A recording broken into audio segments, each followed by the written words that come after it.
சென்னை வானிலை ஆய்வு மையத்தினுடைய தென்மண்டல தலைவர் செந்தாமரை கண்ணன் வானிலை தொடர்பான அறிவிப்பினை வெளியிட்டிருக்கிறார். அந்த காட்சிகளை பார்க்கலாம்.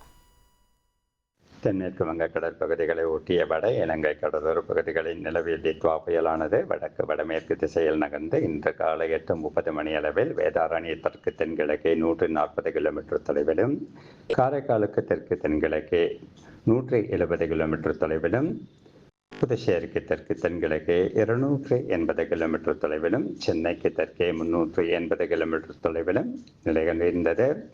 இது தொடர்ந்து வடக்கு வடமேற்கு திசையில் நகர்ந்து நாளை 30ஆம் தேதி அதிகாலை வட தமிழகம், புதுச்சேரி மற்றும் தெற்கு ஆந்திர கடலோர பகுதிகளை ஒட்டிய தென்மேற்கு வங்கக்கடல் பகுதிகளை அடையக்கூடும். அப்படி புயலானது வடக்கு வடமேற்கு திசையில் நகரும் பொழுது வட தமிழகம், புதுச்சேரி கடலோர பகுதிகளிலிருந்து இன்று நள்ளிரவில் 50 கிலோமீட்டர் தொலைவிலும், நாளை அதிகாலை 60 கிலோமீட்டர் தொலைவிலும், நாளை மாலை 25 கிலோமீட்டர் தொலைவிலும் நிலவக்கூடும்.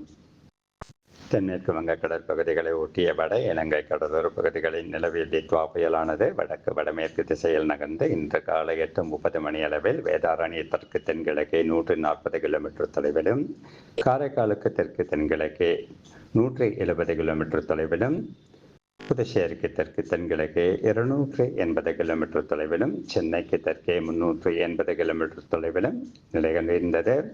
இது தொடர்ந்து வடக்கு வடமேற்கு திசையில் நகர்ந்து நாளை 30ஆம் தேதி அதிகாலை வட தமிழகம், புதுச்சேரி மற்றும் தெற்கு ஆந்திர கடலோர பகுதிகளை ஒட்டிய தென்மேற்கு வங்கக்கடல் பகுதிகளை அடையக்கூடும்.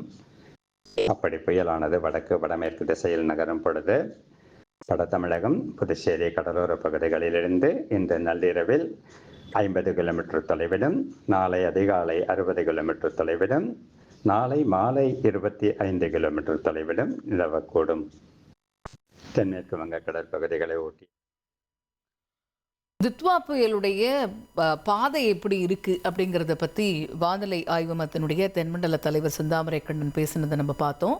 இப்போ அது எங்கே இருக்குது? நம்ம ஏற்கனவே சொல்லியிருந்தோம் 380 கிலோமீட்டர் தொலைவில், சென்னைக்கு 380 கிலோமீட்டர் தொலைவில் நம்ம டிட்வா புயல் நகர்ந்து வருகிறது அப்படிங்கிறத நம்ம சொல்லியிருந்தோம். இது அடுத்து வடக்கு வடமேற்கு திசையாக நகரும் போது புதுச்சேரி உள்ளிட்ட பகுதிகளில், வட மாவட்டங்களில் எந்தெந்த பகுதிகளில் மழை பொழிவு அதிகமாக இருக்கும், குறிப்பாக சென்னை உள்ளிட்ட பகுதிகளை பொறுத்த வரைக்கும் இன்று இரவு மழை பொழிவுக்கான வாய்ப்பு இருக்குது. புதுச்சேரியுமே ரெட் அலர்ட்டில் இருக்கக்கூடிய சூழலில் அந்த பகுதிகளில் மழை பொழிவு எப்படி இருக்கும், நாளை காலை எப்படி இருக்கும், இது போன்ற பல்வேறு தகவல்களை திரு செந்தாமரை கண்ணன் அவர்கள் பேசினதை நம்ம பார்த்தோம்.